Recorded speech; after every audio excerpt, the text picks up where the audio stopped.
Imagine being born into a world where the ground is full of teeth, the sky is full of claws, and safety lasts only as long as you can stay hidden. Now imagine that your future depends on landing on the back of an animal that can crush you without noticing, swat you away with one angry twitch, or walk straight into lions without slowing down. That is the life of an oxpecker, one of Africa's strangest survivors, a bird that grows up not just to fly over the savannah but to ride it.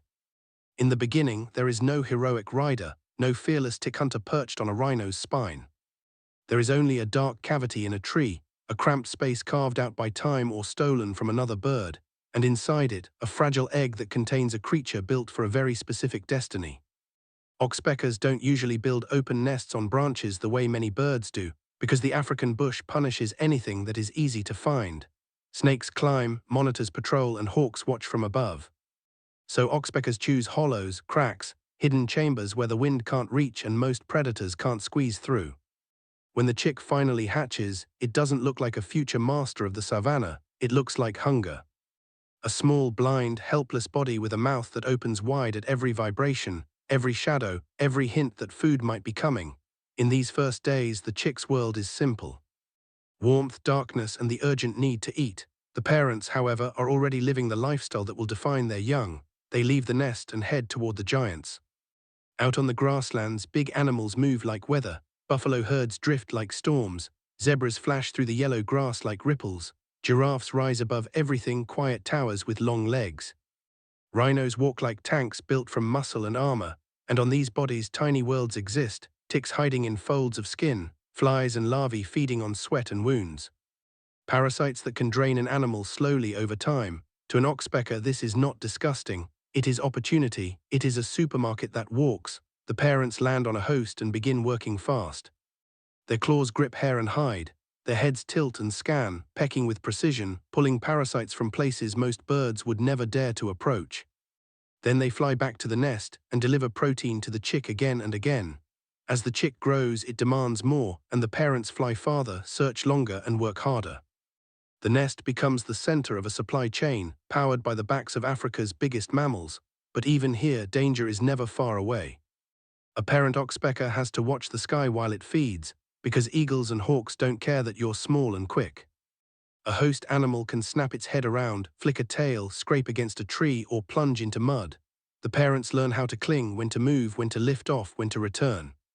And while the chick waits in darkness, it is already being shaped by the rhythm of this life, the sounds of its parents arriving, the quick feeding.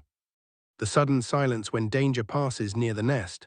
Survival is teaching before the chick ever sees the sun. Days pass and the chick transforms. Soft down gives way to real feathers.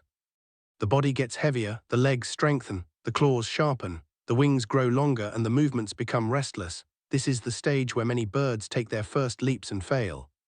In Africa, a failed first flight can be the end, but oxpeckers have an advantage. They are not trying to become masters of the open sky. They are trying to become masters of something else, the moving ground that lives on four legs. When the young oxpecker finally leaves the nest, the outside world hits like a bright explosion. Heat, wind, endless space, the smell of animals, the distant alarm calls of other birds, the rustle of grass that might be nothing or might be a lion. The young bird flutters to a nearby branch, then another. Its flights are short, shaky, and urgent, like someone learning to walk on a tightrope. And then it sees them, the giants. From a distance, a buffalo looks like a wall of dark muscle. Up close, it is something else entirely. A living machine with horns, hooves, and a short temper. A zebra is fast and nervous, always ready to bolt. A giraffe is high and calm, but one kick can kill a lion. A rhino is a fortress that can charge without warning. The young oxpecker has to choose wisely, because the first ride is not just a milestone. It is a test that can decide whether it lives long enough to become what it was born to be. The young bird approaches carefully, watching how the animal reacts to other birds, how it flicks its skin, how it moves its head. Some hosts tolerate oxpeckers, some barely notice them. Others hate them and will try to scrape them off or snap at them. The young oxpecker waits for the right moment, then flutters in, aiming for a safe landing zone, usually the back or shoulder where it is harder to reach. Feet touch hide, claws hook in. For a second, everything is unstable as the giant shifts its weight. Then the bird holds on. That grip is everything. It is not like clinging to bark. 4 moves, skin twitches. Muscles roll under the surface. The host walks, stops, shakes, scratches. The young oxpecker adjusts constantly, learning the micro-movements that keep it balanced. This is not just a passenger. It is a rider in training. Now the real work begins. The oxpecker's eyes scan like a searching light. It looks for the dark, rounded shape of a tick, the faint movement near an ear, the hidden parasite near a fold of skin. It pecks, pulls, and swallows. Each successful bite is more than food. It is a lesson. It learns where ticks like to hide. It learns which hosts have more parasites. It learns how to move around horns, avoid tails, and keep a safe distance from hooves. But there is another layer to this relationship, and this is where the oxpecker becomes controversial. People often call oxpeckers cleaner birds, and sometimes they are. Removing ticks can help a host stay healthier. It can reduce irritation and lower the risk of disease spread by parasites. Yet oxpeckers are not gentle nurses, they are survivors. And survival can be messy. Sometimes, instead of focusing only on ticks, an oxpecker targets a wound. Many large mammals carry scars from fights, bites, thorns, and accidents. Those wounds form scabs, and scabs can hide blood and tissue that is easier to access than a tough tick. Oxpeckers have been seen picking at scabs, opening wounds, and feeding on blood. For the bird, it's high-energy food. For the host, it can slow healing and increase infection risk. That's why some animals tolerate oxpeckers while others treat them like pests.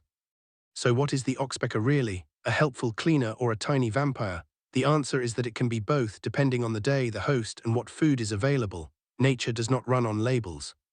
It runs on opportunities. Even so, oxpeckers offer something that many hosts value, and it has nothing to do with ticks. It has to do with danger. From the back of a buffalo or rhino, an oxpecker sees farther than it could from the grass. It has an elevated view, and its nervous system is tuned for quick reaction. When predators move, oxpeckers often notice first. A lion crouching low, a leopard slipping through shade, a human approaching from downwind. The bird's alarm calls can be sharp and insistent, and those calls can put a herd on alert before the threat gets close. For a buffalo, that warning can mean the difference between forming a defensive circle or being caught off guard. For a rhino, it can mean turning toward danger instead of being surprised from behind. For the oxpecker, it is also self-interest. If the host gets killed, the rider loses its platform, its food source, and its protection. In a way, the oxpecker is protecting its investment. As the young bird becomes more confident, it begins to understand the social side of oxpecker life. It is not always alone. Sometimes several oxpeckers share a single host, hopping around one another like commuters on a crowded bus. This can look peaceful, but there is competition. The best feeding spots are limited. Some birds are dominant, some get pushed to less productive areas. The young bird learns when to challenge, when to retreat, and when to abandon a host and search for another. It also learns timing. Early morning can be prime feeding time when hosts are active and parasites are easier to find. Midday heat can mean resting, both for the host and the birds. Late afternoon brings another feeding window. Oxpeckers are not random in their behaviour. They are scheduled, efficient, and constantly adjusting to the movements of the animals they depend on. Eventually, the young oxpecker becomes an adult and the transformation is obvious. It moves with certainty, it lands cleanly, it clings without panic. It navigates horns, ears, and twitching skin as if it's reading a map. It knows which herds to follow and which animals to avoid. It recognizes the difference between a calm host and one that is about to scrape against a tree to remove irritating birds. It lifts off before the danger move, then returns when the moment is safe. And now the cycle begins again. Adult oxpeckers seek mates, and breeding brings them back to tree cavities and hidden hollows. They lay eggs, and once again, a new chick hatches into darkness and hunger. The adults return to the giants to harvest the tiny creatures that live on massive bodies. The savanna's largest animals unknowingly feed one of its smaller, more specialized birds. But the story of an oxpecker is not only about wild instincts. It is also about how modern changes ripple through an ecosystem. Oxpeckers depend on large mammals, and whenever those mammals disappear or shift their range, oxpeckers feel it. When habitats are cleared and old trees are cut down, nesting cavities vanish.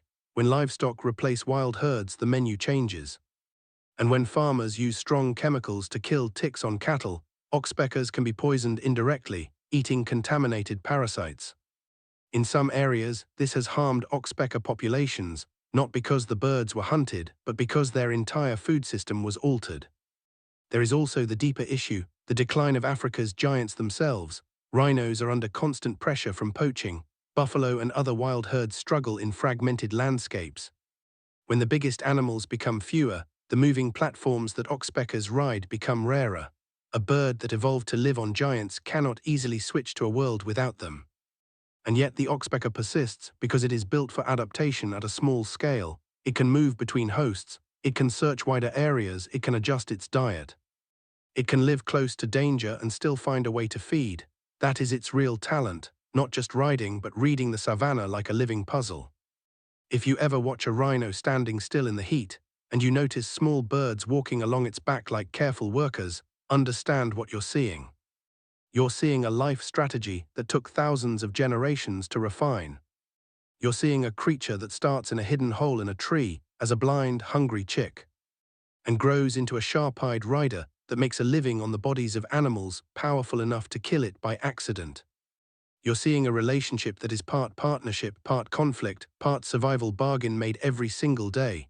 Because in Africa nothing is simple, not predator and prey, not big and small, not helper and parasite.